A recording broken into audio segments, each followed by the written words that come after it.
Let's see here. Excellent. Excellent.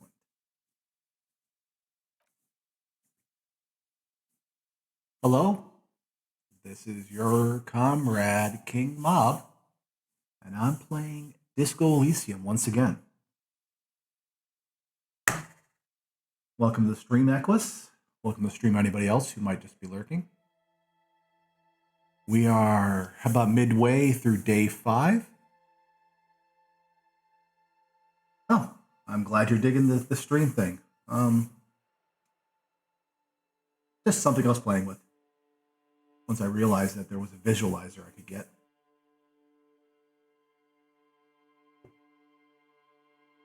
Now let's see if I can get this ducking to work here. It doesn't look like it.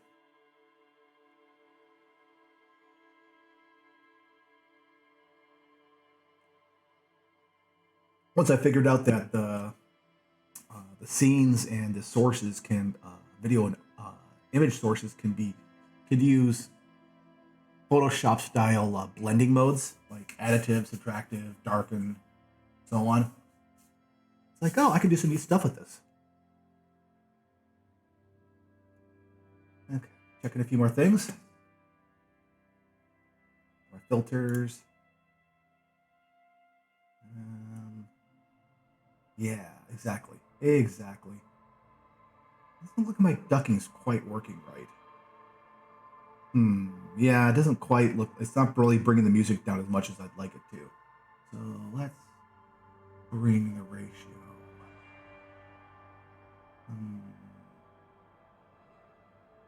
Output gain. Let's bring that down 12 decibels. Yeah, that's much, much better. That brings the music down by a ton. At least as far as I can tell. Yeah. What I really should do is talk to a certain talented artist friend of mine and have him work up some stuff for my stream. But, I mean, the stream's pretty much a vanity project, so, like everything I do. So, part of keeping myself entertained. But then again, paying friends to do stuff is always worthwhile.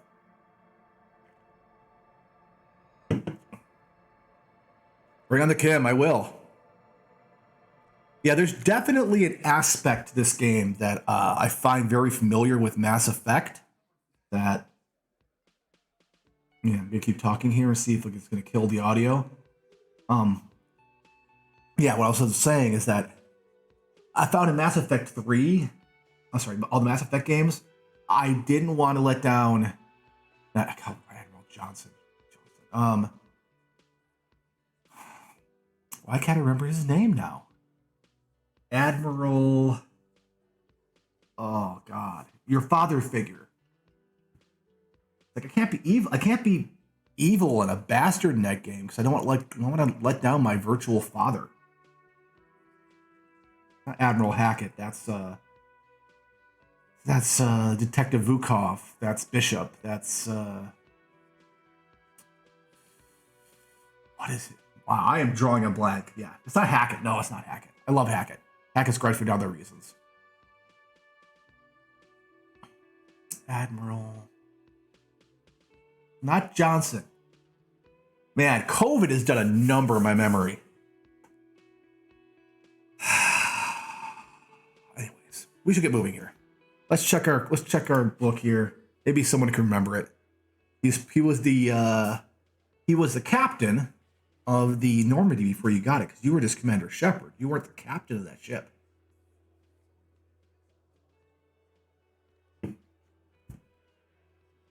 There's Udina, who's the counselor for humanity. And then you have... Oh, I can't remember. First human should have been the first human specter. Confront the pigs. Get this whole story from... Okay. Confront Classier. I'm not gonna go confront her. She's going through some crap. Oh, Aquis. How can I do karaoke?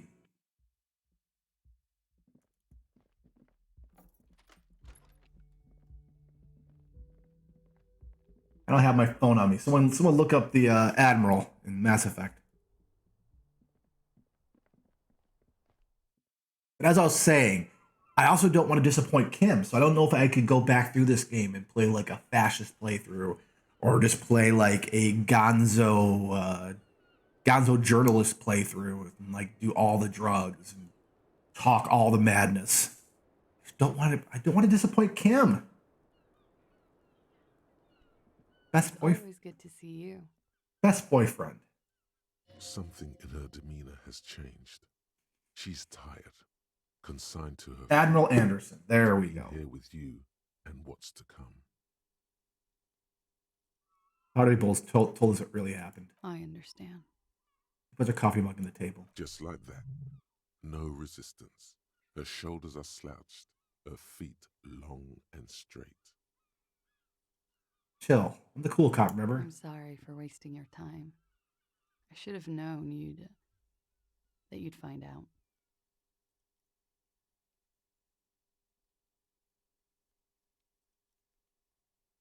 You go to the boombox, at the boombox, and the tape reel of the smallest church. I haven't been to the smallest church. Okay. That's what it is. Okay. Should have known you'd find out. This is good. Clear the air first, between you two. Then move on to questions. Is it? Something is off here. Shush, I can't hear what she's saying. Let the miss speak. She's tall and thin and tired. A twig trying so hard not to break. Why did you waste our time then? Because of the Hardys. I couldn't just dispense with them. They were only trying to help me. Out of the shit I'd gotten into. She looks at her feet. That's not a good enough reason. You're right. There's more. Please, tell me more. You answer to the coalition government, and by extension, the moral intern. The Moral International. She reaches for a new cigarette. Briefly glancing over her shoulder to the sea, as she's done time and time again. A grand expanse of water reaches over the bay and to the horizon, golden grey in the noonlight. What lies beyond it? The Pearl, the Muindi Isola, the Occident, and then Aranye, the old, old world.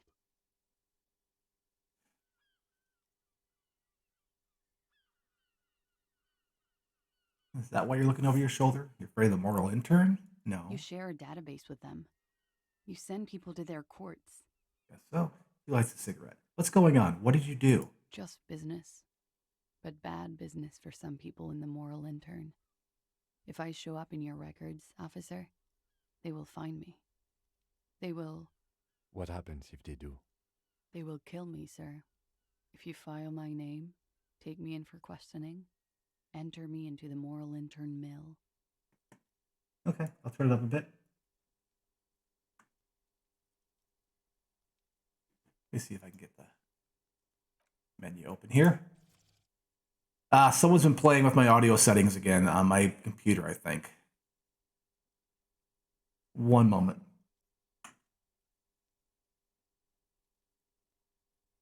You guys can't see it anyways, which is fine by me.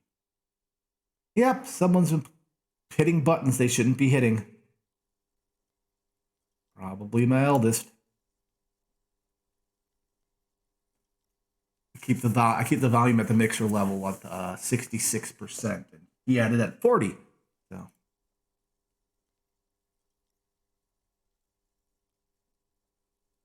that help anybody? I don't know if anybody's dyslexic. There we go. Let's see if this helps. Well, then I'm fucked. For nothing. This murder didn't have anything to do with me. Fucked? People after her? Moral intern people? This isn't Orionese lit. Challenging? How's that challenging? Actually, this murder did have a little to do with her.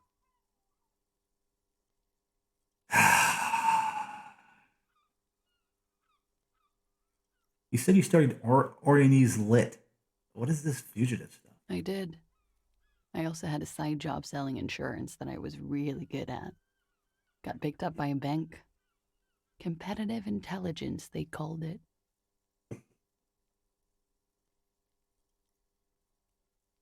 After that, I sort of, transitioned out of the whole culture scene. What did you do to have these people after you? It's not nice, but it's not illegal. Not here in Ravishol, or even in Oranje. What exactly did you do? Industrial espionage. I joined a business Yep. collective with the intention of betraying them. I did my job well enough to be asked to do it again. With a bigger company. The kind you really, really don't fuck with. I took their ledgers, 2 decades worth of accounting. I need the names of the companies involved and who hired you.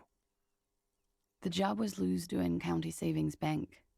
They sound small, but they're part of the Lou Scott conglomerate. That was the second job. The first was some printer company. You wouldn't know them. As to who hired me for the job, I don't know. But they're after me too, along with Lou Scott and their friends in the MI. Once you're done in the competitive intelligence circuit, you don't have allies. You're radioactive. Sounds about right. Try something here. That's to the mic. What is with this? My makeup not working? So we're using makeup here. Give me a moment. Just trying to make some adjustments here.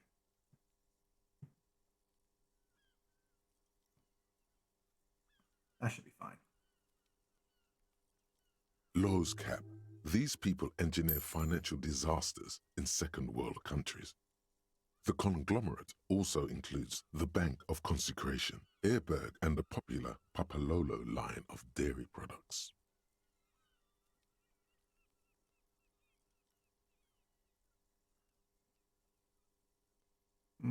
Lolo. Yeah.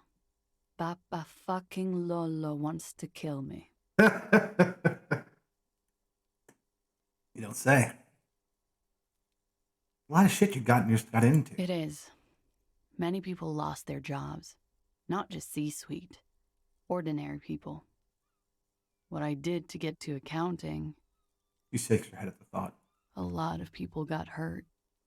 But that's just more of my shit you shouldn't have to deal with. You're solving a murder. Why'd you call the cops if you're hiding? Because I'm an idiot. The answer comes fast. Bad decision. Made on heat of the moment. Which is an indicator of truth. Idiot. She's nothing of the sort. I don't think so. Why did you do it? You have to understand, the people around here, no one was making the call, and he kept rotting. Yep. And then they picked his clothes off, and that little fucker threw stones at him. Her jaw is clenched. Her throat moves. It takes all her strength not to cave in and sob. Once. Just one time. He kept throwing stones at him for 3 days. I could hear the thud. Thud. So I called you. I hope with all my heart it's not the last thing I do in Ravishol. She definitely called the cops. That was task complete.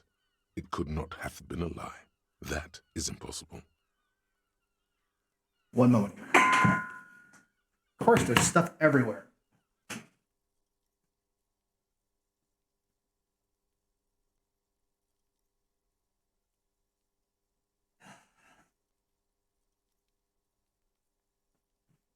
The moral intern feels very George Bush, very Dick Cheney, kindler, gentler machine gun.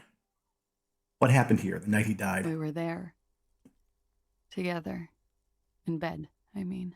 She points to the window. The silhouette of the bed is visible. Tell me exactly what happened. Okay. He was in a kneeling position. He had just entered me. I was on my back, looking at him. I heard the window behind me shatter, and I turned to look. There was a hole in the glass. I turned back to him. His eyes were looking through me, and his mouth was open. Dumb. I could see. I could. Her chest rises and falls with each word. She keeps herself together and says it. I knew he was dead. Before he fell down on top of me. Don't have to continue if you don't want to. No, I want to. Let's get this done. It's okay. Tell us as much as you're comfortable with. But he waits for her to continue. He was heavy. I pushed him off and he fell to the floor. There.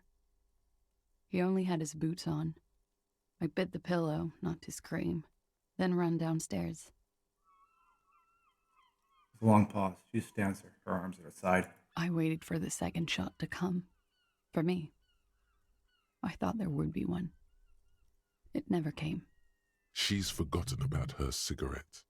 The butt has burned right down to her fingernails. A cigarette, miss.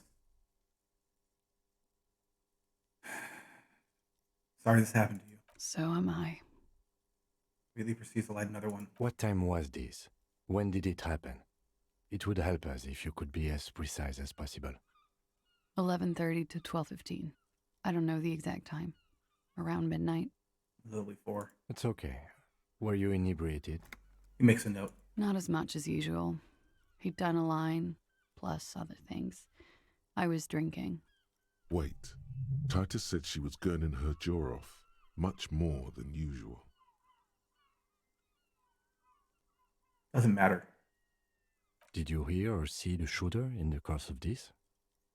No, What'd you do then? nothing. I was trapped. I was stuck in my room downstairs. I got some clothes on and crawled back up, drew the blinds. Blood was coming from his mouth. Not a lot, just a little. He was still on the floor, slouched. I couldn't be there with him anymore, so I ran down and out of my room, into the hallway, down the stairs. I knew there would be people there. What happened to you after you ran downstairs? Sylvie was tending the bar. A lot of people were there. The Hardys were at the table in front of the stage. I think the Union box was full. Ruby was there too. They were having Who? such a good time. I sat down and they all welcomed me. I didn't even have to say anything. Ruby knew something was wrong. Ruby? Continue. Who is Ruby? Ruby. You know, the leader. The leader? Of what? Uh-huh. The Hardy Boys. He says, I thought Hardy was leader of the Hardy Boys. Well, nominally, yes. Ruby's the one they go to when things happen, like There we things go. that need taken care of. She's the There we organizer. go. Would you say she is the 8th Hardy Boy? Why not? Okay. What then? Well, Ruby said let's talk upstairs. I showed her the room. I've known these people since December. They know my situation, that I can't leave a paper trail. Ruby was the first one I told. She said she'd take care of this. It's what she does, you know, take care of things. I helped her get the body to the bathroom. We used a belt to pull him up under the shower, to keep him upright. To mislead you, they were tampering with the body. No, they were not. To produce lividity, matching a hanging? Yes. Oh, I guess they were. We completely missed the tampering. Looks like you got there in time. What was this, 20 minutes after death? About 20, yes. Ruby explained it would make the blood... You know what he does. She looks at the ground, then raises her light brown eyes to meet yours.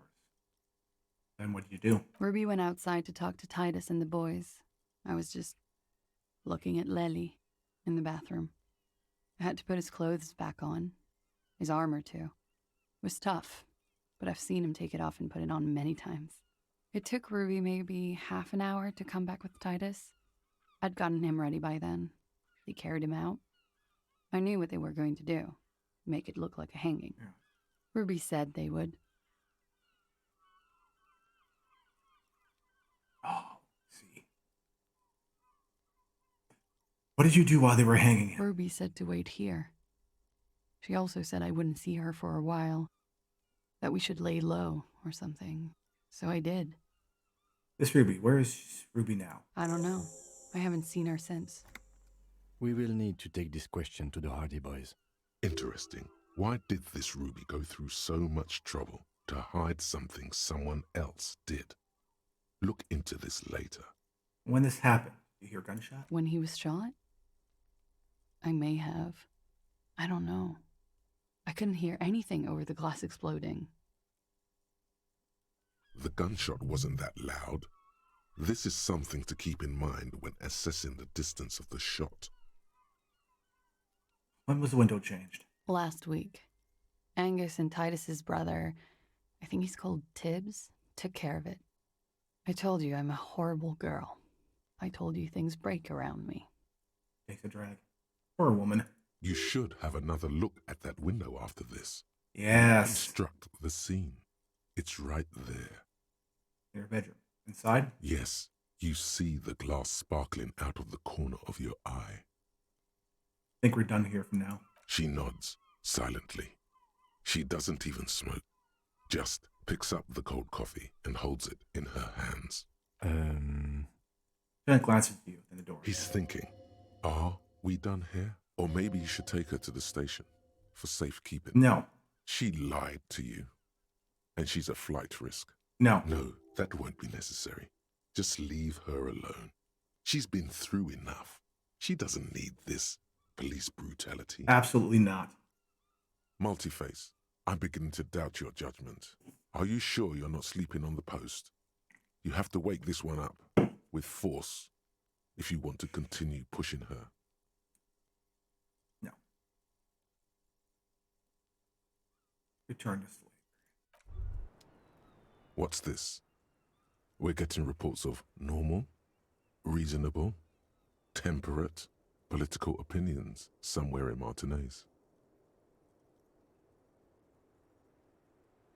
This is because I keep saying none of the above the political stuff, isn't it? It's also about that, but it's also more.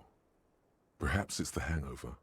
Perhaps it's a temporary surge of serotonin, but something tells you it's time to become a citizen of the Kingdom of Conscience. First, what is this kingdom of conscience? It is not a place. It is a moment in time that can only arise in the right circumstances. In all of human history, it's only been achieved a handful of times. What's this? How do you bring about those circumstances? Incrementally. No. History's greatest catastrophes have been brought about by people trying to make the world a better place too quickly. I will not be Hillary Clinton. That's the genius of Dolores Day. She recognized that progress is meaningless if its gains are lost because of instability. Real, lasting change can only come about gradually, increment by increment. I rolls my eyes so hard they're gonna fall on my head. What about all the things that are wrong now? Tisk tisk. Just because you live in the present doesn't mean you have the right to place your needs above the needs of the future. You may never live to see the kingdom of conscience. Your children may not. Even your grandchildren might not. But that's no excuse not to keep working. Sorry, I'm not going to be dealing with the political equivalent of a caste system and reincarnation. No, thank you. What rationality? The text on this thought is the only one that legitimately makes fun of the ideology. What sang-froid? What benevolence? How dare you?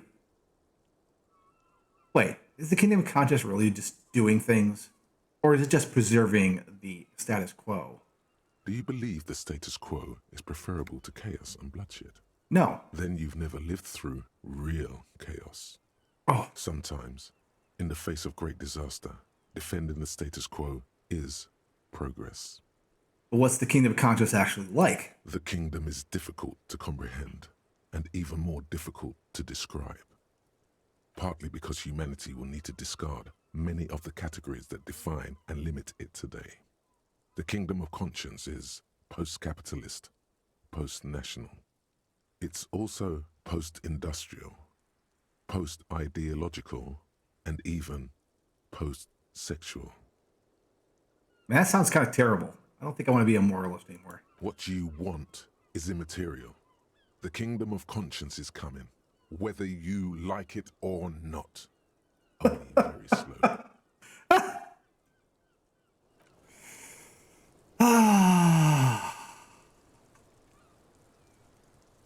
Okay. Let's get some clothes on. There's some visual calculus going on.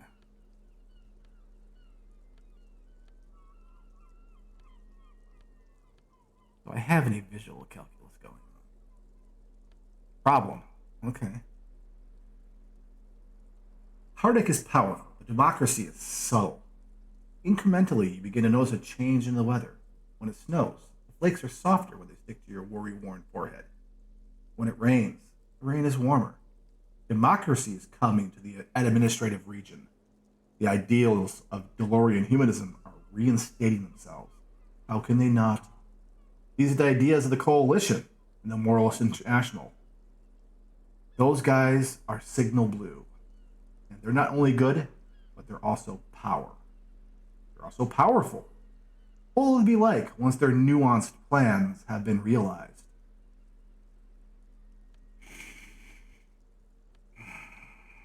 But they won't. And they never will. Because... Oh, solution. Here we go. There's a Kingdom of Conscience pants. Is there any visual? Nope. Kingdom of Conscience will be exactly as it is now. Moralists really don't have beliefs. Sometimes they stumble on one, like a child's toy left on the carpet. The toy must be put away immediately. The child reprimanded. Centrism isn't change, not even incremental change. It is control over yourself and the world. Exercise it. Look up at the sky. The dark shapes of the Coalition airships hanging over there.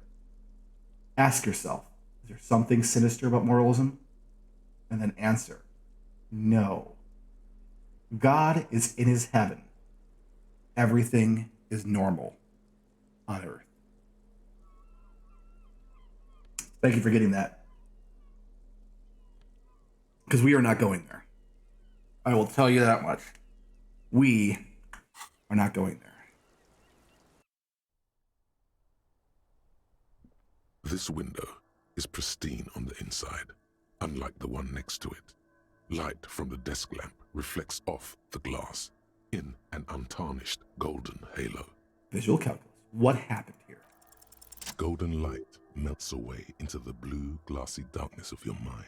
In it are two neon-lit shapes, a man and a woman on the single bed.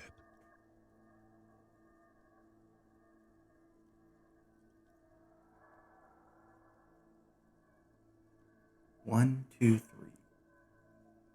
A two-hearted spider. But what position are they in?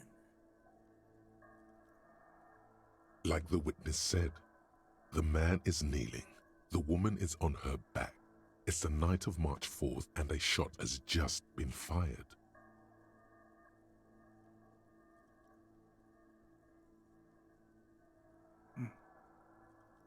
The man looks directly at the woman. The shot's possible directions converge in his mouth, a ray cast from somewhere outside, entering his brain. It's a hell of a shot. Where does it come from? From the roof outside, location A prime. The glass fractures around the bullet hole. Shards face inwards like a corona behind the woman's back. Expect the ghostly figures. The man does not know the bullet has entered his brain. He never will. Death comes faster than the realization. Like someone switching out the lights. Have a look at the point A, the roof. The ray cast from the man's mouth unravels into a fan of possible directions, all on the roof at first. The shot could have come from any of them. This is composite location A prime, most likely of the origin points. Shouldn't there be gun residue outside? There could have been. Then the rain and slush and wind washed it away. This was more than a week ago. So I'm what, 80% sure the roof is where the shot came from? 72%, with an antique weapon that fires military-grade ammunition. A Belmagrave rifle, for example. This is a good short distance, but not too short. The perpetrator aimed with their back against the railing, or possibly kneeling for precision. This would explain why it only took them one shot. The lights were on in here. Outside it was dark. It was like shooting fish in an aquarium. A well-lit aquarium. The victim opened his mouth to let the bullet in. Neither of them would have seen anything outside, in the darkness. Too busy with their own bodies. Are there any arguments against A prime, the roof? None that you've found thus far, but that doesn't mean there aren't any. Does the shot come from inside the room? A closer point. No, she would have heard it. Point X would contradict the woman's testimony, rendering the entire proposition void. These figures would be wiped out, detective. Another point of origin, further away. That's a 28%, yes. In this model, the shot could have come from a greater distance. Nothing excludes the possibility.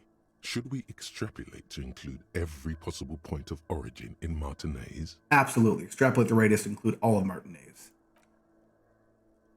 According to your map of the district, this shot could have come from a wide angle of locations, starting with the northern edge of the abandoned boardwalk, ending with an islet in the bay. Let's call them B prime.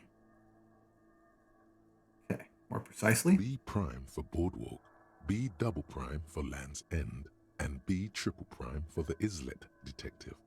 There may be smaller points in between, but those are too fine to zoom in on. Look at the islet. 1 kilometer away, a point beyond the docks, on an islet in the bay. The fort is ruined, but the perpetrator may have found a stable spot on the beaches surrounding it, where the concrete crumbles into the sea, as you saw in the coin-operated viewer. The shot would have been a small miracle, 5% likelihood. There is an extremely narrow field of view from the bay to the window, between Rue de Saint-Ghislain 10 and 33A. The angle would have been extreme, and access to the islets is questionable. Let's try the boardwalk. 700 meters away. The likeliest of these B positions, 20% chance. A skilled sniper could have made the shot, provided he had a safe sniper's nest. Even with the light on inside, we're talking military training. At that distance, the perpetrator would have had to take wind direction into account. Look at that. Land's End. 1.2 kilometers away, the least likely of these positions. Let's say 3%. A truly skilled sniper could have done it, possibly from a tent. No, too far-fetched. Kim, do you think the shot could have come from further than the roof in Martinez? From where, precisely?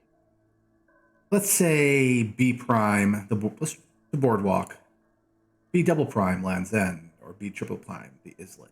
I see you have given this a lot of thought. Are those the locations you've singled out in addition to the roof? And what is the likelihood, in your opinion, that it came from a further distance?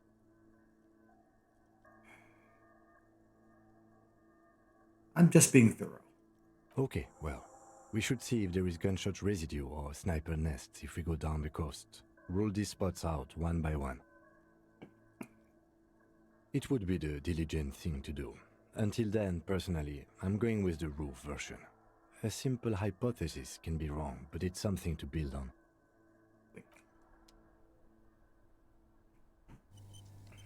I love having high visual calculus. Actually, I'm going to go upstairs and check for residue.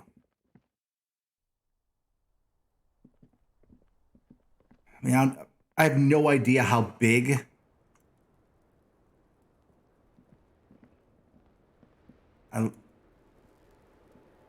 I have no idea how big the round is, but they're talking 4.6, so that's a very narrow round. Could be extremely high velocity, but then they say it's an antique round. I don't know.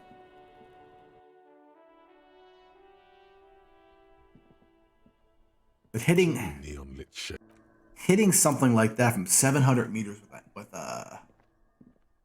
something equivalent to like a World War II Italian rifle. That's pretty fantastic. As in, hard to believe. But I'm not seeing anything on the roof.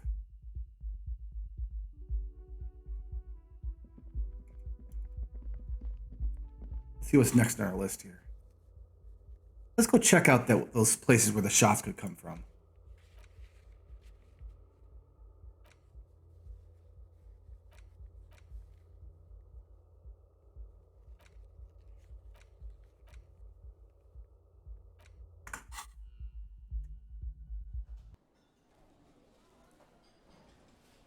The world has 8,000 years of written history in powered armor. True.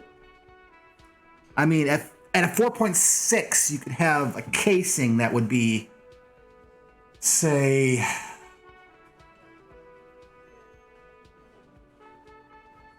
over 50 millimeters, maybe around 60 to 70 millimeters, which would put it with a larger case volume than, say, the standard 308/7.62 NATO, and with a narrow neck, you can get some extremely high velocities.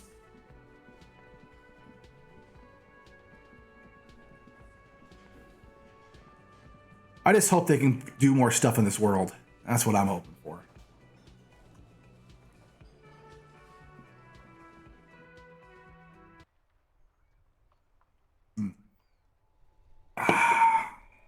Delicious. Arizona iced tea. Not 99 cents, but I'll still take it.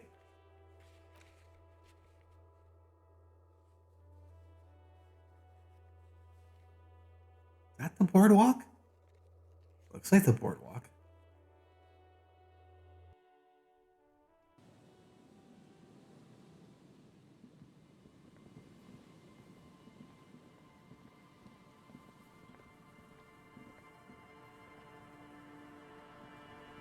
What I'm gonna do?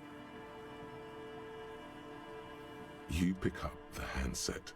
There's a tone. The machine is operable. Random number. Calling. Still calling. Again? Seriously? Someone with a masculine voice picks up. Hello, Gerard speaking. Hello, Gerard. Technically speaking, your electricity. Sorry, wrong number. Don't worry about it, buddy. Happens to all of us. You have a nice day now. Phone disconnect tone. Here we go. 3 calls. Calling. Calling. Calling. Still calling. Still calling. Stop calling me, man. Someone picks up. The voice on the other end is slightly hysterical. I'll get you your money, alright? I just need till tonight. Let me work.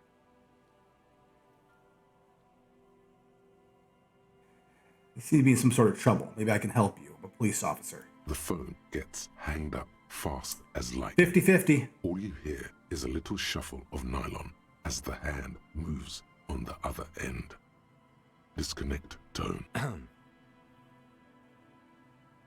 I know you're ready to move. I got another phone call to make. Calling. I'm tired. Man answers fast this time. His voice is hoarse from cigarettes. You're typing in the background. Sounds like he hasn't talked to anyone in quite a while. What are you tired of? Writing. I hate writing so much. But I have to get back to it. The man disappears with a sigh.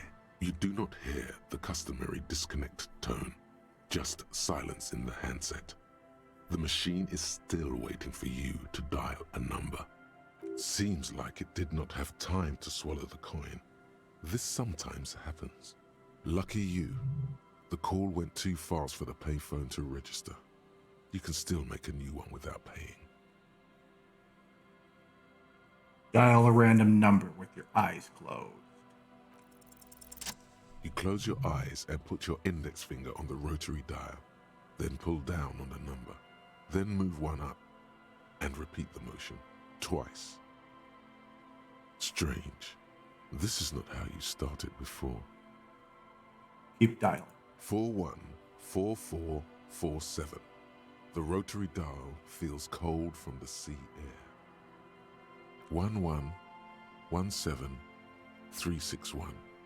Your fingers keep moving like a spider every time the ring rotates back with a little ring of metal, like a bell tolling. Hey there, cat. There's more? Yes. 451-67451. You are going deeper now, into some unknown place, far away from this island of matter and its telecommunication networks. Finish it. 451. You have dialed God knows how many numbers. The headset has been waiting silently to relay a signal. Surely nothing can come of this, you think. But it does. A connection. Okay. 41, 44, 47, 11, 17, 361, 451, 67, 451, 451.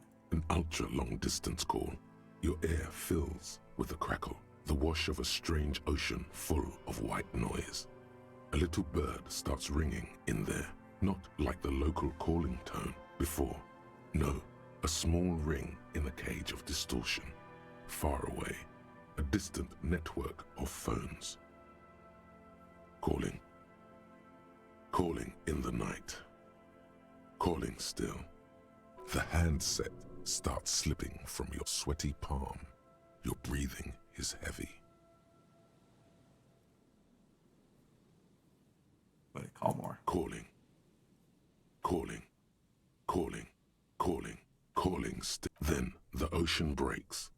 Out of the depths, a woman's voice emerges. Small. The dearest thing you've ever heard.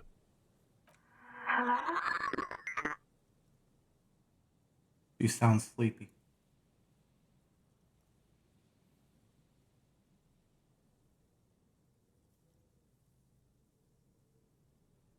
Your voice is so beautiful. No. It's you, isn't it? She's waking up. It's you. Hello. Hmm. She hums, her voice warm from sleep. Who is this?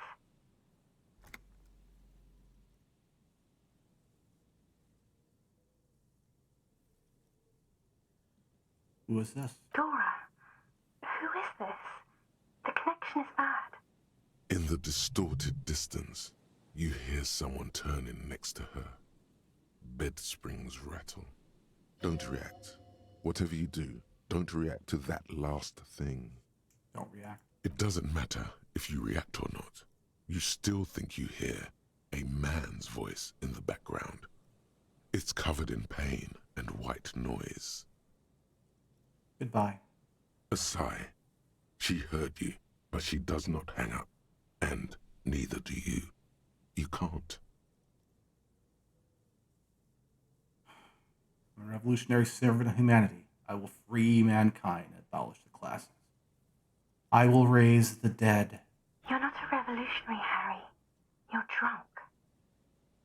You only have 2, maybe 3 things left to say before the change runs out.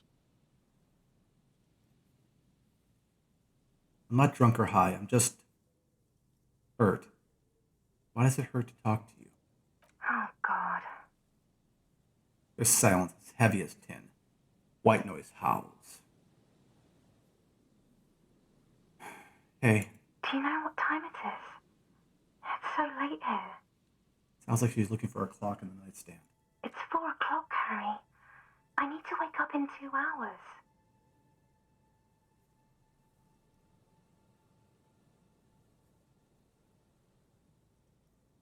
Where are you? Sound like you're in another world. I'm in Morova, sleeping. Where are you going in 2 hours? To work. Where? The academy, where I work.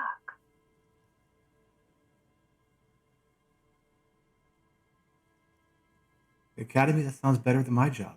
I'm happy. No response, only a sigh. The connection crackles like burning paper.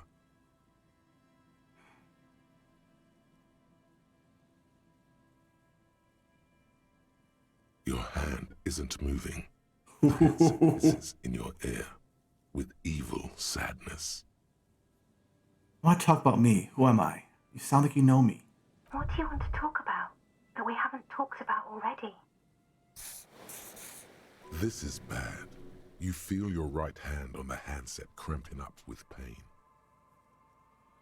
I'm the law. I'm a detective. I'm doing a case. There's a hanged man. She does not answer anymore.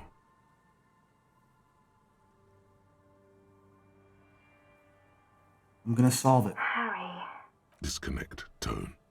The machine ran out of money. I throw the phone down.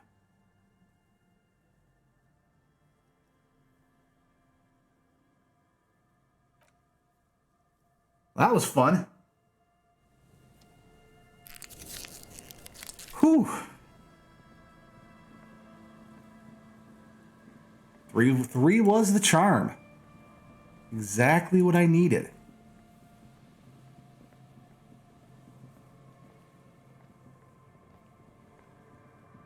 Found the X something finally. Yes. It's okay. Harry deserves it. Harry's a mess. It's probably always been a mess. And to be honest, all cops are bastards, except for Kim. And I'm not Kim.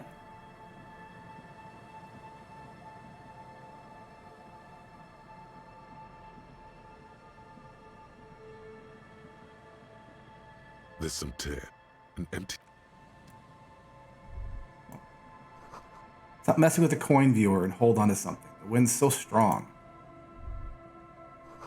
Long way down to your death from here. 20 meters at least. Shot didn't come from here.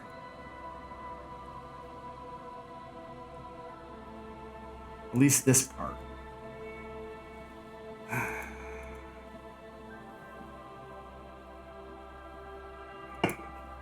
How would long distance phones even work in this universe?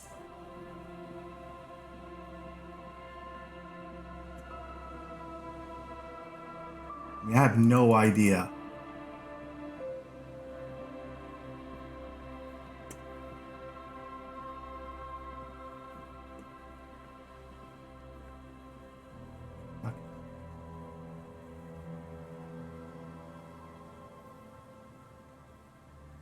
Let's try that. Let's see if that helps anything. Let's see if that brings down the music. No, it's not working. I'll do a play if that's some other time.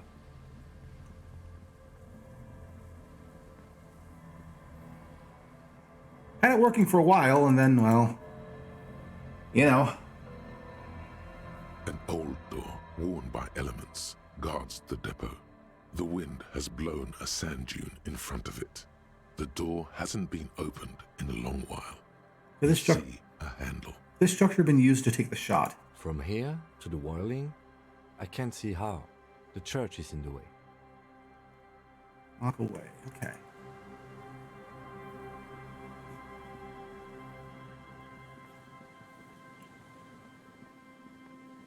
Hang on. There's a tower. Is there something here that would indicate a sniper used this place as a nest for taking the shot? Just some urban detritus, a bottle, and a dilapidated old comms tower. In the distance you can hear the breakers roar. I don't see it, Lieutenant W. Freitor. I don't see a person take a shot here and hit something there. In the whirling in rags. Maybe the assailant climbed the comms tower, took a shot there. It's not possible to climb that ladder. And even if it were, why? There's no platform up there to aim from. Lieutenant looks up, raising his collar. It does look extremely rickety, and wouldn't help much either. Look over the water to the rolling in rags. There, 1.2 kilometers over the cold water of the bay, blue from the distance and the air, you see the smallest rectangle, barely visible. A glowing light on the third floor of the whirling in rags. With binoculars, you would see a young woman's shape move behind the glass, her limbs long and slender. What the cigarette butts? Those? A smoking assailant who favors Timothy to Astra or Joanne? Cigarette butts are everywhere. This is a common brand for old men. Maybe the campfire was used. To warm his hands before pulling the trigger? Perhaps, but anyone could have made this. The coast is specked with fires this time of year. He looks around. Truthfully, this seems like a very poor choice to take a 1.2 kilometer rifle shot from. Yeah, Visibility is awful. There's water vapor everywhere. I think we can rule out Biddable Prime, was it? I think so. Thank you, Kim. Let's see what my thought captain has. Let's open something up.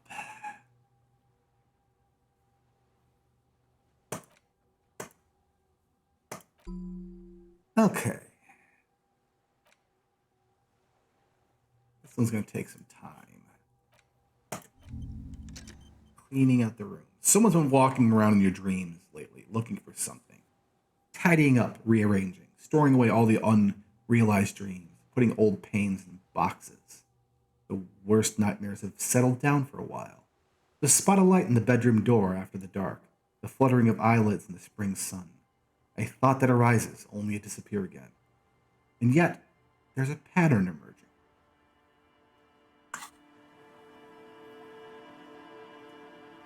Ah, Harry. Harry. Okay. So we've ruled out Prime. Let's go check the boardwalk.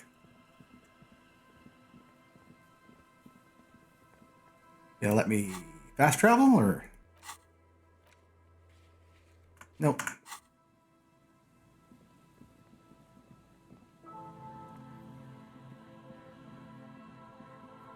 Just dead and dying locusts, and the slow swaying of surrounding reeds. Oh, the music's so beautiful. It's just amazing.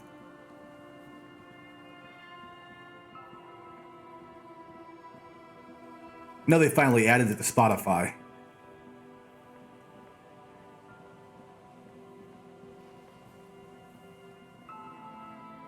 I may have to listen to this while I'm playing my new character, my Friday game.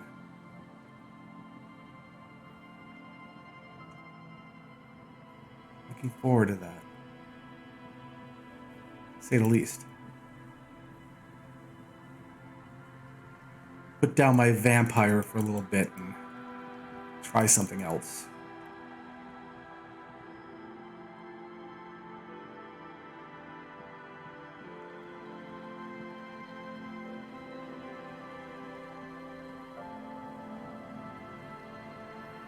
Yeah, they supposedly released it all on Spotify now, so anybody can listen to it. Who are you? Hello again. Leave.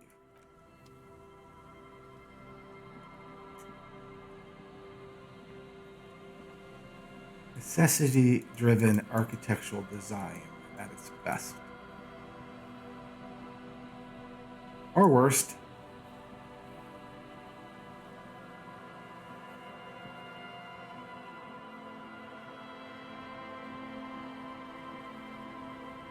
I think this is the boardwalk. But I could be wrong. I thought this is the boardwalk.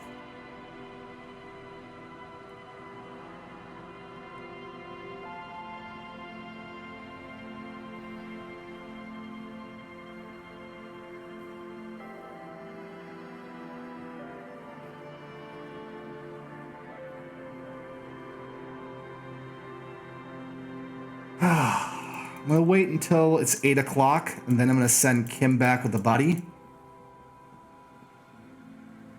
I'm thinking, where is the boardwalk? Check the boardwalk for bullet traces. Check the island.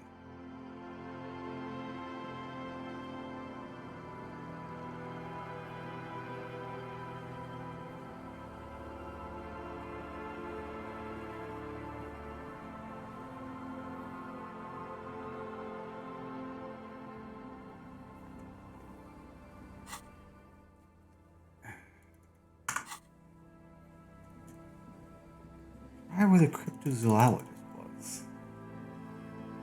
I can't remember where he was.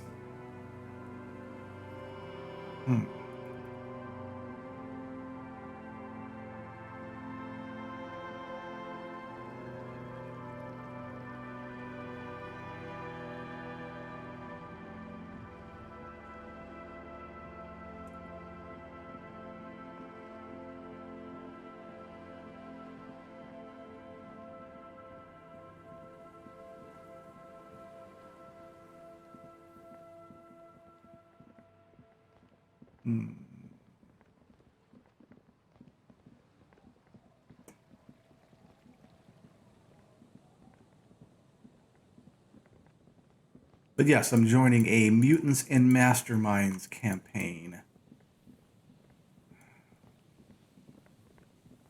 Playing a character,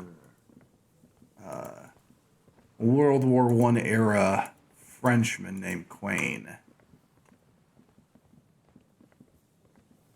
who is the least of his compatriots. You see, they're all... Oh, here we go. I thought they were right here. But this is where the tower is.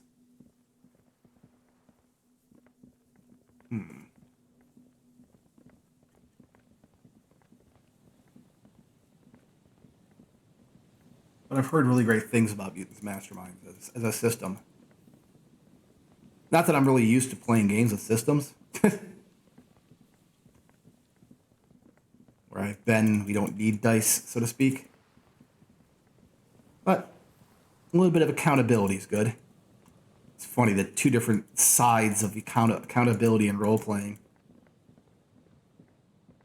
One side, you have diceless games where you can, quite frankly, go fully up your own ass in the storyline and navel-gazing. And then you have boffer LARPs where no matter how much story and points you have on your sheet, you still gotta back it up with your own body. Oh, hang on, what's that? God damn it. Wait. Take a longer look at yourself and how you're reflected in that slick chemical rainbow. What do you see? Metaphor. It's always metaphor. Some kind of metaphor for me? This is more important than you. That's the blood of industry you see before you. The runoff from Coal City, further down the coast. Still fishing it, though. The engines of fortune once roared here. Great wealth poured into Revachol, the Delta, as did smoke, waste, sickness, life. What happened? The engines stopped. The West Revacholian industrial base was dismantled after the war. Now, extinguished coke furnaces dot the landscape, a landscape despoiled by industry. Filth. This needs environmental action now. What a serious dereliction of duty in this cleanup. Perhaps you could dedicate your life to cleaning it up, but you're a cop. You must concern yourself with different messes. Even so, it's pretty to think. Missed an opportunity there. But it happens.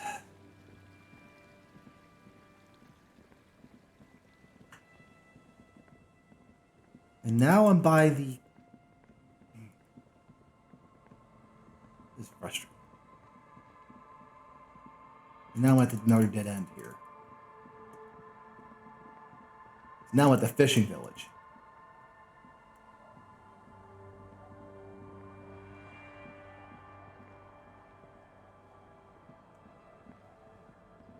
Let's talk real quick.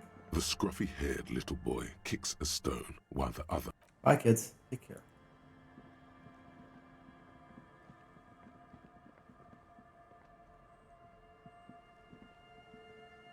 No, hang on. I want to talk to him real quick. Tequila sunset.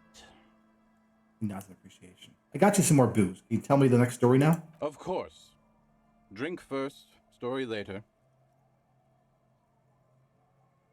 Got a potent pilsner. Not much, but it will do. With that, I'm gonna get myself another drink. Maybe I can try to figure out where I'm supposed to be going.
Saint Bernardus 12. Hey, Benna. Awesome to see you. The tale I'm about to tell you is an urban legend particular to Martinez. That said, I first heard it from a former bicycle courier in Koran. Howdy, howdy. I'm hanging in there. Enjoying this game, having a nice little beer, and narrating. He lifts the bottle to his lips and takes a long, luxuriant sip. There are many variations on the basic story, and the details often conflict. What everyone agrees on is that nobody knows the exact nature or identity of the phenomenon. Are you telling the story of the headless... Shut the fuck up, Rosemary. Summer of 44. 17-year-old Gertrude Het is walking home from a late shift at the harbor. It's almost midnight. She stops for a cigarette near the canal. Our heroine finds herself enjoying the peace and quiet the canal provides. He looks at the skies and searching for peace himself. What she doesn't know is that her peace is about to be shattered. From behind her comes the clattering of hooves. Startled, she turns around, and what does she see? I don't know what. A headless man, wearing a fawn tracksuit, riding a horse. That's right, it's the headless fawn rider. Rumored to be searching for his legendary fawn cap that went missing when he lost his head. Wait, I thought the headless fawn rode a bull. Show him the figurine. I thought that he rode a headless pig. That it says with a little smirk. Well, there are many versions of this story, the most peculiar of which has the headless fawn rider riding on the back of another headless man. That's super spooky. Yes. According to legend, young Gertrude Het had to endure years of psychotherapy before she was able to look at a horse or tracksuit again. And she's one of the lucky ones. He takes a sip from his bottle. Gertrude Het may have been the first to witness the headless fawn rider. Oh, God. But she wasn't the last. Oh, no.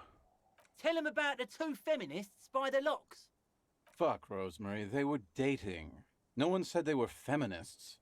Everyone always misremembering this stuff. This wouldn't be the De Ponte Delgado case, would it? What? You know it? I've read the case file. But please, go on. Right. Early autumn of 46. Ula de Ponte and Eva Delgado are fishing near the waterlock long after the sun has set. The wind picks up. A sky already dark now blackens. Water starts falling from above.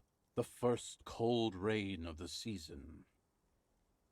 The women are caught in the downpour. They act quickly. Eva gathers the rods whilst Ula turns around to reach for the tackle box.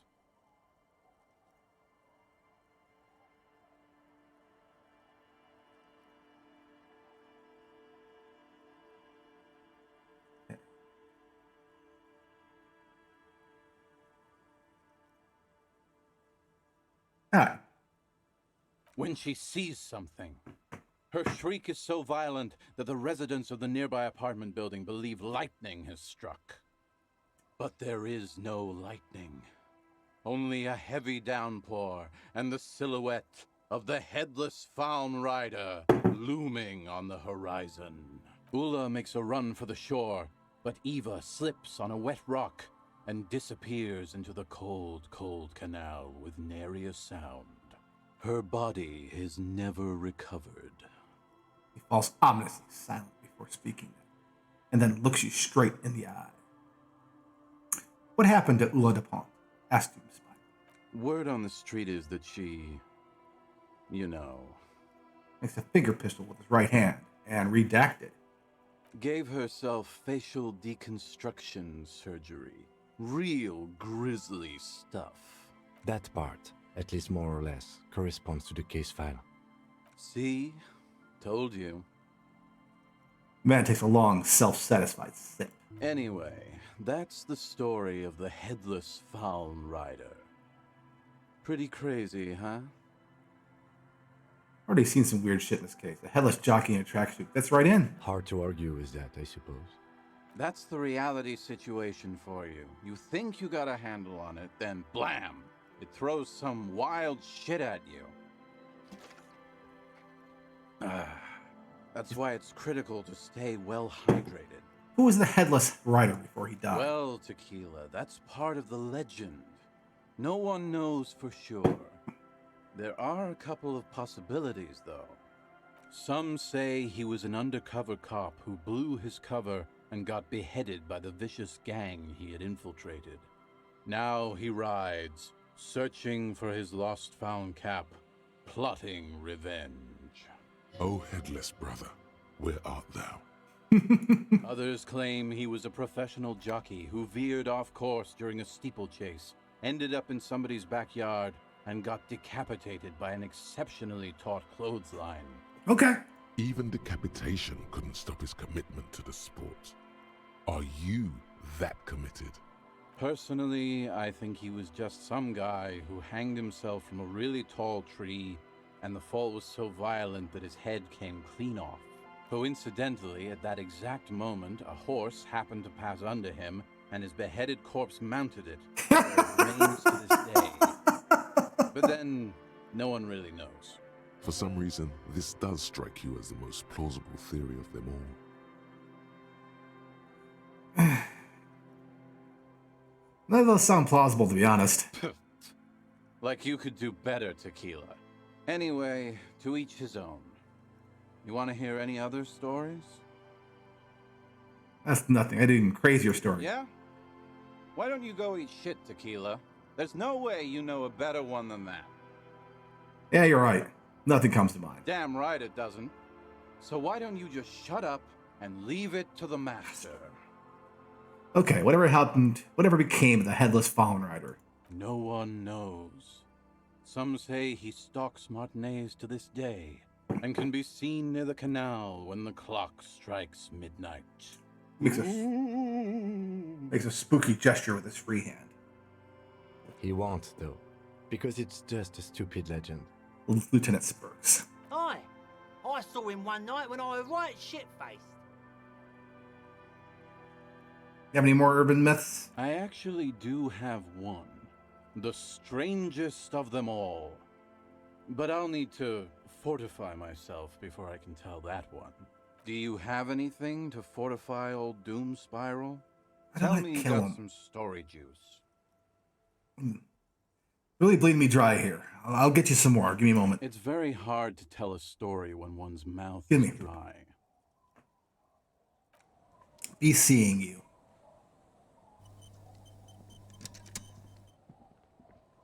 Fantastic.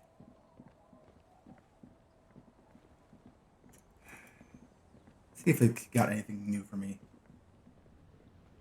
Aye, the sea's gonna calm down soon. I can feel it. The wind is turning southeast. What's on your mind, officer? Why does she care about the waves so much? What's with you and these waves? What is it with waves and fishermen? We need to be out there with them, fishing, making a living. So I asked them to accommodate me. But until that happens, I can try to assist you the best I can.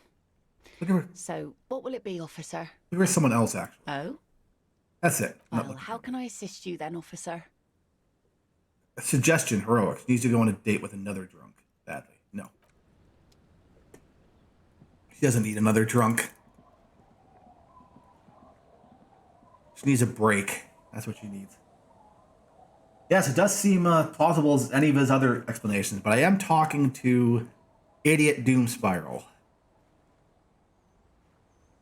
So, I don't know what to think about that.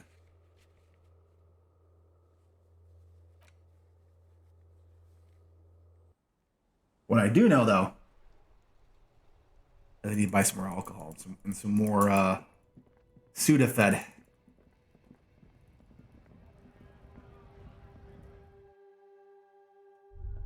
What's this? Yellow roses in the windows.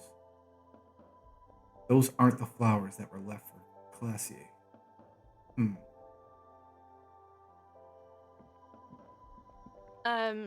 Is this... Those are cigarettes, I think. A colourful display. Again, I'm obliged to inform you that both alcohol and cigarettes damage your health.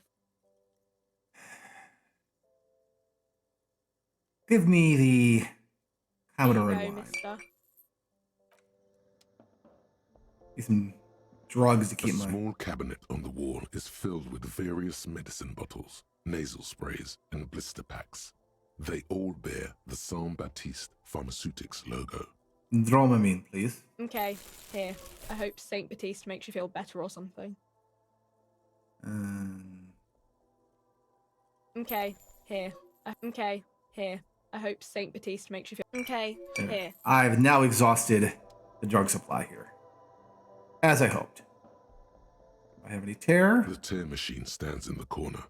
A sign says, 1 bottle. Okay. Looks pretty good. Let's move on.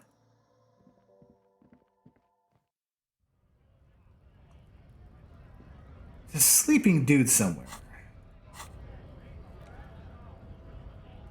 Okay.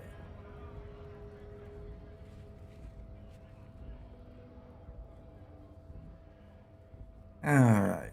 Let's see what I can go poke at. I'm not stealing something. I don't really want to steal anything.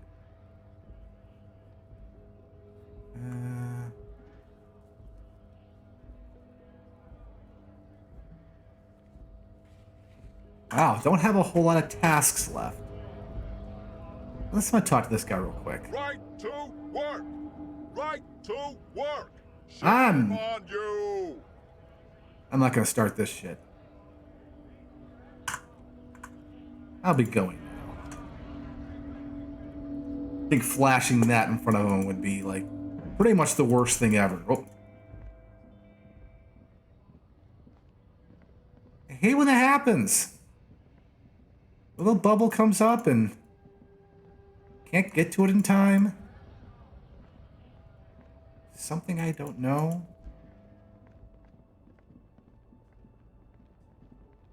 Ah. Let's talk to her real quick. Maybe she can tell me something else. The woman looks at nothing. Never mind. Sorry to bother you.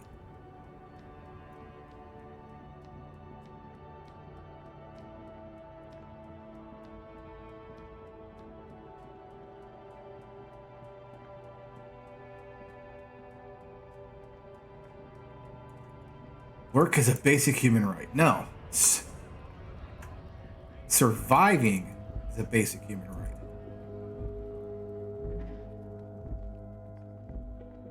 More books I can buy?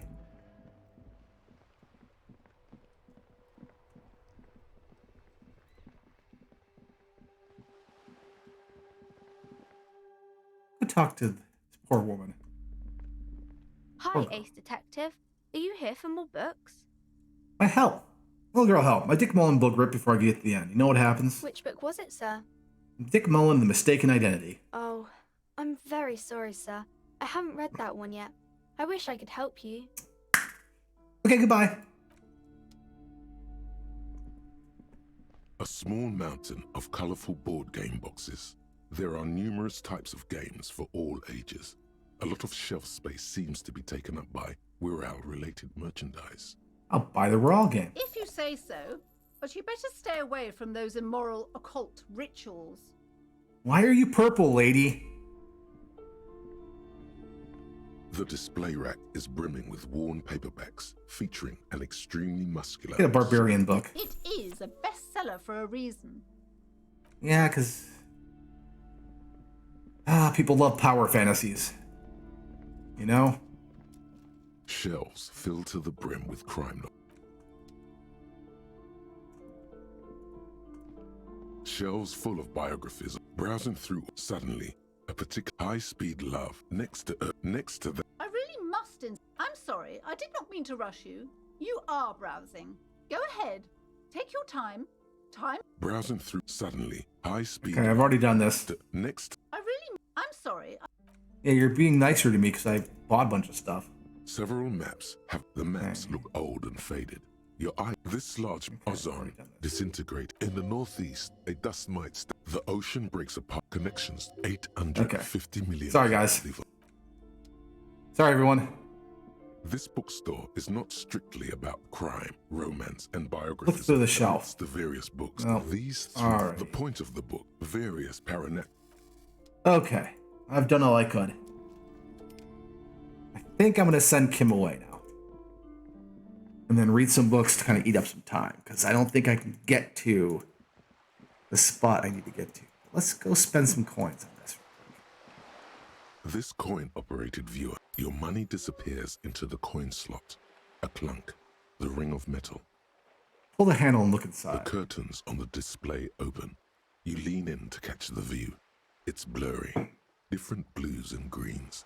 In the middle of the shimmer stands a drab gray shape, like a ghost. Turn the knob to focus your vision. The lenses shift. The ghost sharpens into an islet in the bay. In the ruins, a man-made structure is visible, a half-sunken sea fort, its concrete almost reconquered by nature. It looks as if it was abandoned quite some time ago. Nothing but a rotten tooth remains of the anti-aircraft tower. A lonely birch tree grows out of it. Could the shot have come from there? Then it entered the window upstairs in the whirling in rags. Can you tell? From this distance? I don't think it's possible. It's not. The details are blurry. There's water vapor in the way and waves cut into the islet. And that one's just been vandalized, so I can't do anything with that.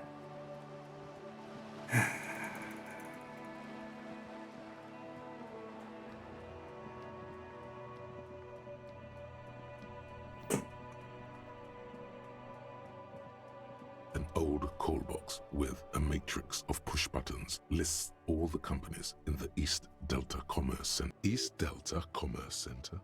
This must be the name of the doomed commercial area. 24-hour window. You ring the doorbell, but nothing happens. Try again. You didn't press it hard enough. Press again. Thank you for calling the 24-hour window company. This is an automated message. Got this Are you before. experiencing a window-related emergency? During non-business hours, please call 00725 But that's 477 651. to replace the windows. That's only half true. The streets are mean, but they're not there for you. No murder. 12 name cards on the call box read, this button. This button looks new. I wouldn't be surprised if it hasn't been connected yet.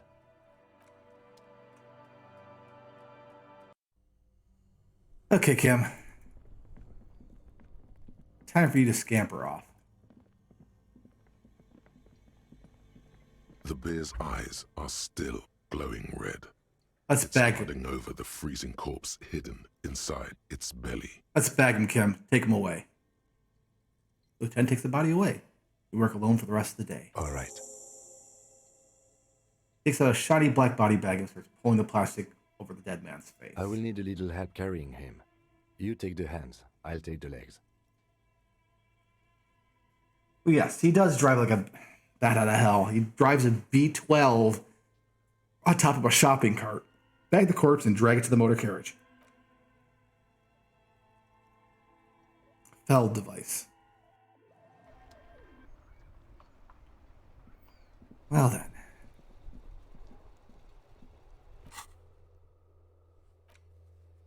I'm worried about this one. I think that's good. That's feels like it's kind of the end. What is that? Oh, that's poor. Oh, sorry, officer. What do you want? That's how sad he sounds. Lose your best friend that you've known all your whole life, even though he's the C word.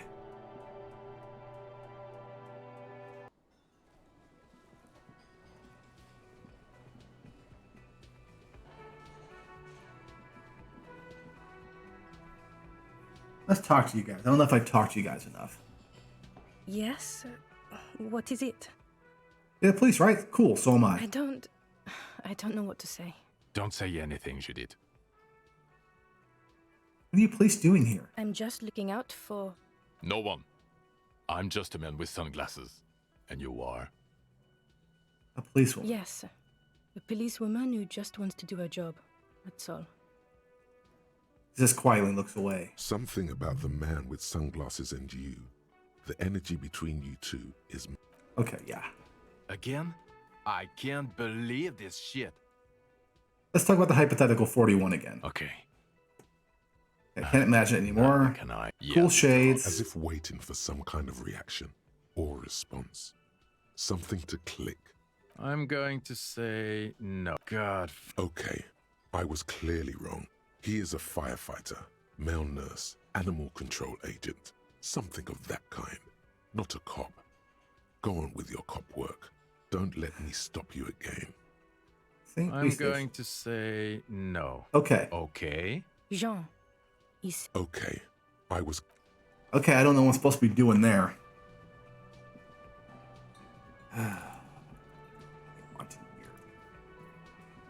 You see, it could be connected.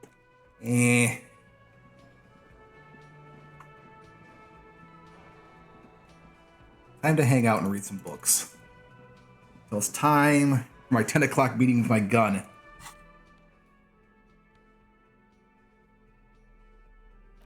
Or I can get another story. I'm going to do a quick read and then I'm going to go get another story.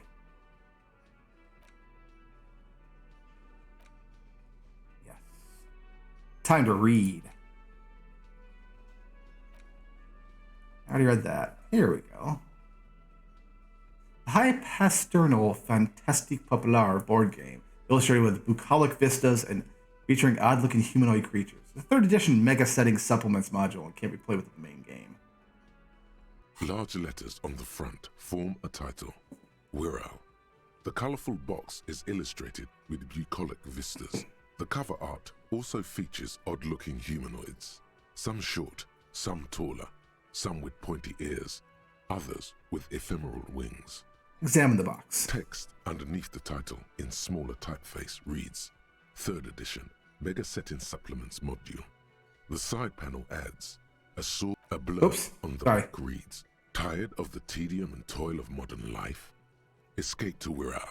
Leave behind e-solas and nations with their petty squabbles. Discard electricity, magnets, and boring technological widgets. Succumb to a world of high pasternal fantastique.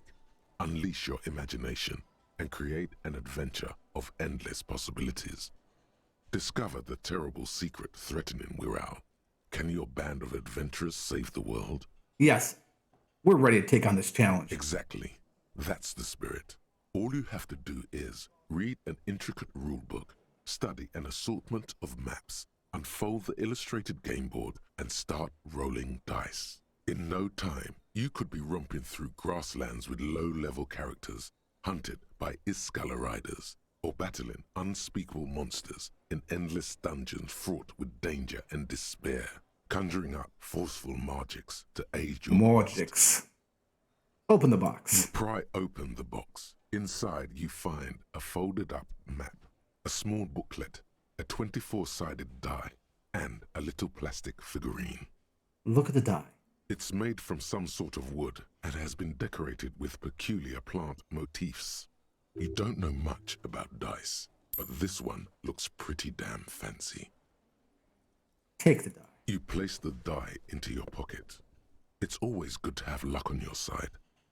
Look at the map. A reprint of a crude hand-drawn map. The top left corner reads, Lands of Wirral. The map features both small villages and mid-sized towns with odd names, in addition to meadows, forests, hills, lakes and seas, also with odd names. It doesn't seem to correspond with anything you've seen thus far. It's not a very helpful map. Look at the booklet. A quick guide to the magical races of Wirral.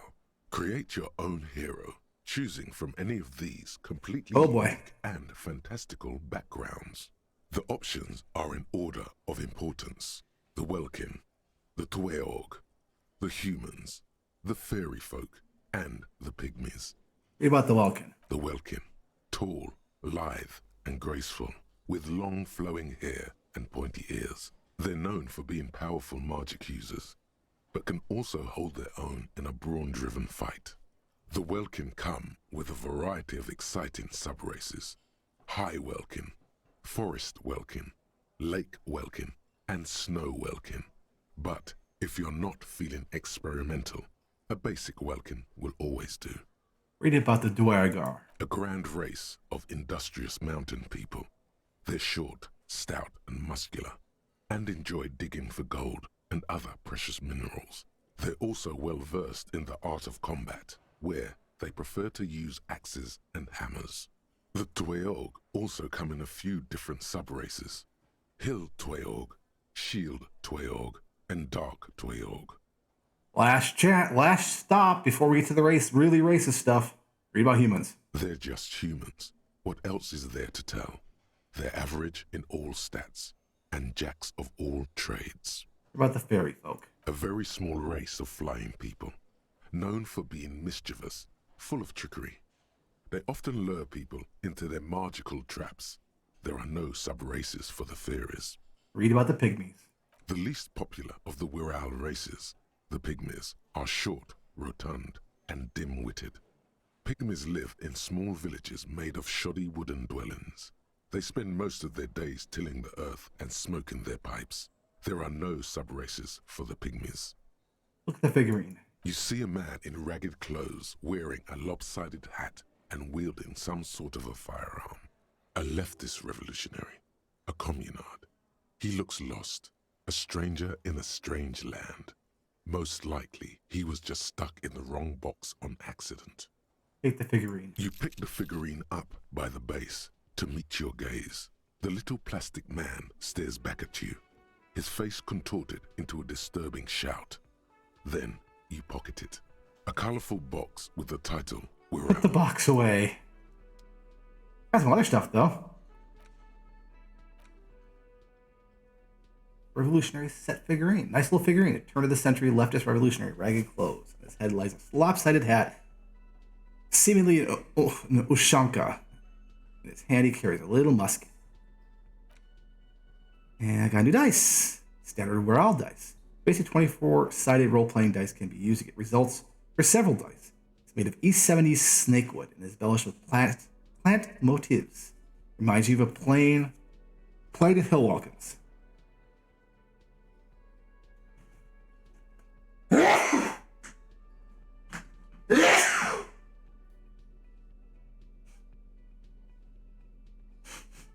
Sorry about that. I'll wake you up. Look at the map in the journal, see what white checks have opened.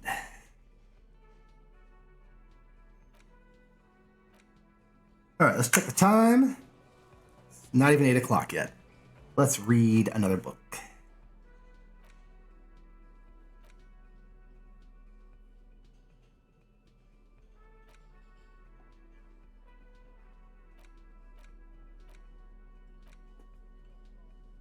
An intricate web of blue line. It's still kind of... Oh, still can't do that. Okay.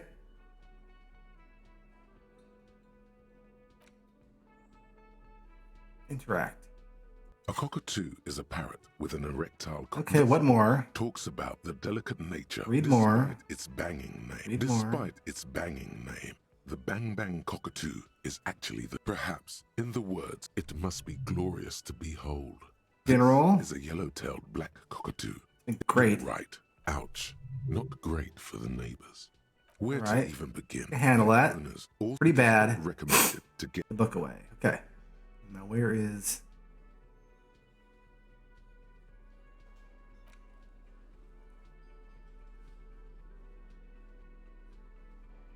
The Greatest Innocence. Wow. By Joao Paulo Salomão Lopes de Fuego. The book The fire. is large and heavy. We're back. No, I'm gonna wrap up the stream pretty quickly here. Didn't realize what time it was. Crack open this immense tome. Browsing through the various chapters, you try your best to understand the ceaseless overflow, the sprawl of names, dates, places, events historical. Most of it ends up as a twisted mass of facts inside your brain. Your educational survey is done. Did you catch any of that? No. Oh well, it's pop quiz time. Let's see what you've learned. This might take a few minutes. You ready? Sure, why not? That's the spirit. Here we go. Question 1. Who was the first innocence? Oh yeah, this is what I was made for. Paraconassin. Correct. Nothing much is known about him.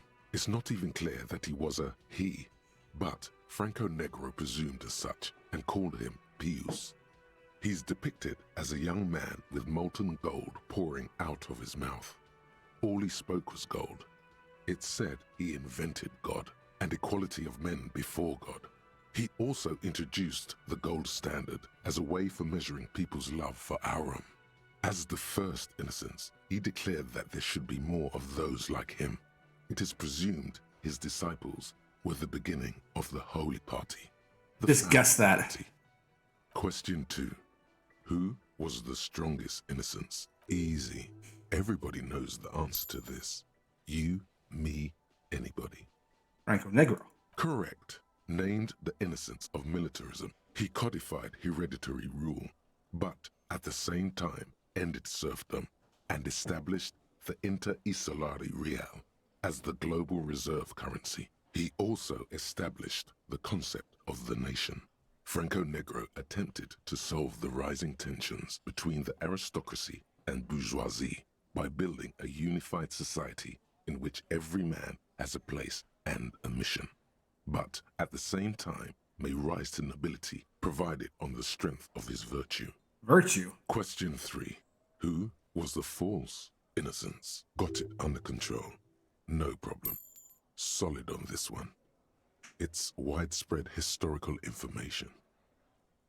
Stepan the Despicable? Incorrect. Stepan the Despicable, regent of Kedra, was a ruler who conquered the known world during the Kedriatic conquest, instead of the despotic Erno Pasternak. Would you try again? Erno Pasternak. Correct.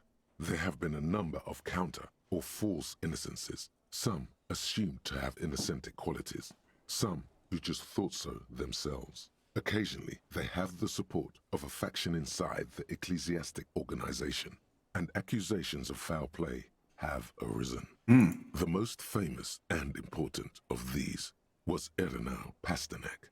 He was into torture, despotism, hymns, cannons, and world conquest, but got defeated and humiliated by Stepan the Despicable of Kedra. Final stretch. You've come so far and learned so much. This is the most important one. This is the easiest one. Who was the greatest innocence? The most important of them all.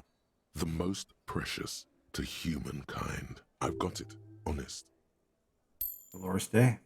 Correct. The Mesk might see Franco Negro as the father of nations, but as of this century, there's been a great shift in attitude. Dolores Day has become widely regarded as the greatest innocence. Thank you, Kat. Radical change to the whole fabric of the world. Everything from inter-esolary travel to the connected world to 3 consecutive scientific revolutions can be traced back to her. Every decade that passes, she seems less human somehow and more beautiful. Congratulations on finishing the test. The results and your subsequent grade have been calculated. You get a B. Good enough. Everyone misses a few from time to time. You would have done better if you just dialed the Dolores Day down a bit. Good enough. Take that book. You are really just talking to yourself. It is quite silly. The book away. Okay, one last book. Where is this silly thing?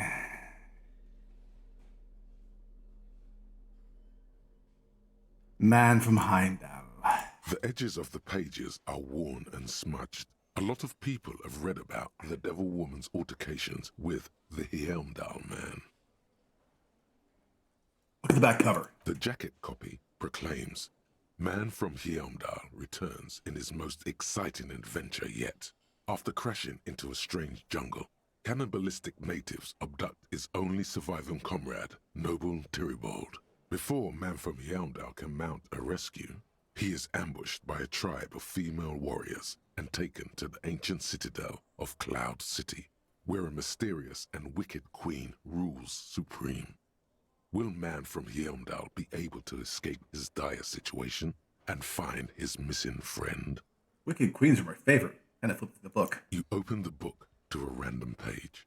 Man from Heimdall, wielding his 2 Zweihanders, is carving through a sea of savages, his visage fixed in grim determination. His arms, whirling like windmills, are soaked with the blood of his enemies. Mangled corpses litter the battlefield. Good God, this is some retrograde stuff. When was this shit written? You flip to the copyright page. This book was written in 38. Let's give this a chance. Berserker rage burns in his azure-hued eyes as he brings glory and honor to his long-lost Heimdall tribe. From the village of Heimdall, the ivory giant roars like an ice bear, and the winds of Gatla howl out his name. Sure, give me more. Man from Heimdall rides on a gilded griffin, his golden mane billowing in the breeze. Both Zweihanders sheathed on his back. He is off to war.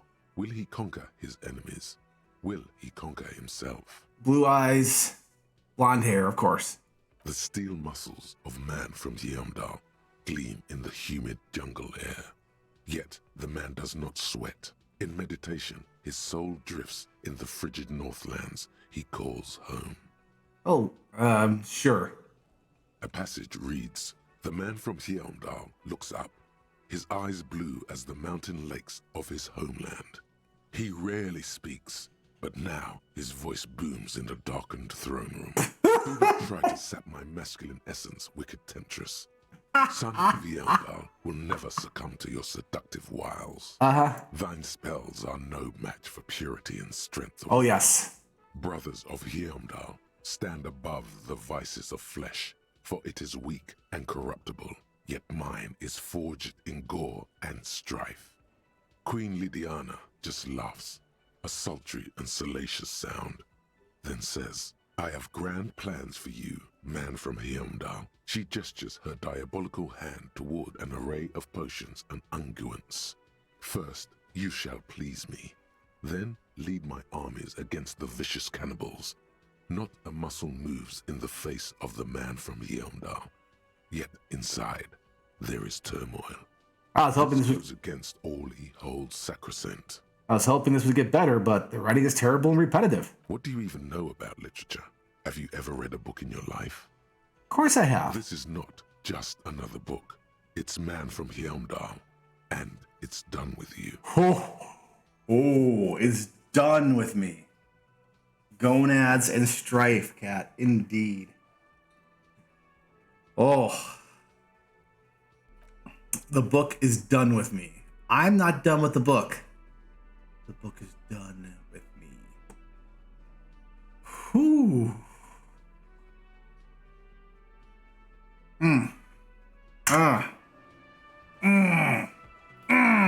painful.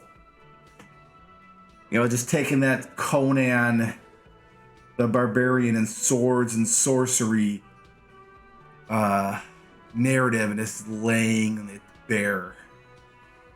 Yeesh. And with that, went by very quickly, unfortunately. I love this game so much, but with that, I'm going to have to call it short here. Thank you so much, everybody who's come out. Yeah, that book series is definitely like the fate. That is fat material for the racist lorry driver. 100%. He knows each book back to front. It's probably his book. He probably sold it to get another one. It's unfortunately late here, so thanks for coming by. Thanks for watching me. Maybe I'll get desperate this weekend. I'll stream again. I'll stream sometime this weekend. But after this, the next game's going to be, as a recommendation of my housemate, Undertale. So, between The Outer Wilds, Disco Elysium, and then Undertale, I'll be playing all the internet darling games. So, yes, and I have not played Undertale because, let's say that, what is it called? What was that thing called that everybody was into? I just somehow missed. It was a gap in my resume, so to speak. Homestuck. Homestuck was a gap in my resume, so to speak. So, everybody have a nice weekend. Stay safe. Stay healthy. Try to glean whatever small enjoyment you can get out of this capitalist hellhole that we all exist in. Everyone have a nice weekend. And please make good decisions. Good night, everyone.